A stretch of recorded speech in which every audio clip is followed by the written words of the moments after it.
Bro இப்ப பாத்தீங்கன்னா summer வந்து ஹெவியா இருக்கு ப்ரோ. சோ வந்து குட்டி பசங்களுக்கு நீங்க என்ன அட்வைஸ் குடுப்பீங்க? முதியோர்களா இருக்கவங்களுக்கு என்ன அட்வைஸ் குடுப்பீங்க ப்ரோ? சம்மர் வந்து இவ்வளவு வெயில் ஹீட் ஆனதுக்கு காரணமே சுற்றுச்சூழலுடைய இதுதான். அவேர்னஸ் இல்லாம போனதுதான். இல்ல எல்லாருக்கும் யூஸ்வலா தெரிஞ்சதுதான். பாடி டீஹைட்ரேட் ஆச்சுன்னா அதுக்கு தகுந்த மாதிரி நம்ம ஜூஸ் குடிக்கிறது, தண்ணி அதிகமா எடுத்துக்கிறது. ஸோ மதியான நேரத்துல 12 to 3 வராதீங்கன்னு கவர்மெண்ட்ல இருந்து ஒரு அனௌன்ஸ்மெண்ட் இருக்கு. அதை முடிஞ்ச வரைக்கும் ஃபாலோ பண்ணுங்க. என்னதான் ஒர்க் இருந்தாலும் ஒரு பிஃபோர் 12 முடிச்சுட்டு நான் என்ன சொல்றேன்னா, ஒரு சின்ன பையனுக்கும் ஒரு முதியோருக்கும் என்ன சொல்றேன், நிறைய தண்ணி உள்ள நீர்சத்து உள்ள உணவு வந்து அதிகமா சாப்பிடணும்.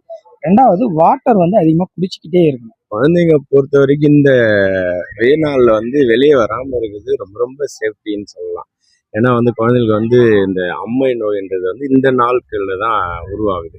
ஸோ அதனால அவங்க வந்து வீட்டுக்குள்ளே இருக்கிறது வந்து ரொம்ப ரொம்ப நல்லது. பெரிய ஹைட்ரேட்டடா இருங்க.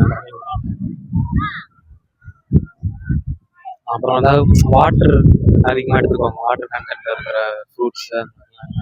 பெரியவரும் அதே போல வந்து சுகர் பிபி இருக்கிறதுனால அவங்களும் வந்து வெளியில வராம இருக்கிறதுனால இந்த நாள்ல வந்து இளநீ மோர் இந்த மாதிரி ஃபுட்டு நிறைய எடுத்துக்கலாம்.